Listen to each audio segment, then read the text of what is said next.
नाज़रीन आदाब, मेरे यूट्यूब चैनल उर्दू गज़ल दरबार में आपका इस्तकबाल है।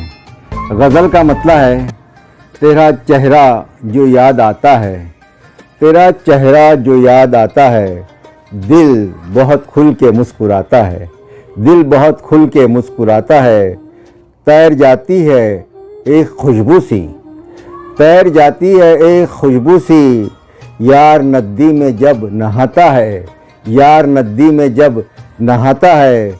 जिसकी खातिर हुआ मैं दीवाना, जिसकी खातिर हुआ मैं दीवाना, मुझ पे उंगली वही उठाता है, मुझ पे उंगली वही उठाता है। माँ सुनाती है अब कहाँ लोरी, माँ सुनाती है अब कहाँ लोरी, बाप बच्चों को अब सुलाता है, बाप बच्चों को अब सुलाता है। गीत गाता हूँ मैं उसकी लय में, गीत गाता हूँ मैं उसकी लय में, वो मेरे सुर में सुर मिलाता है, वो मेरे सुर में सुर मिलाता है।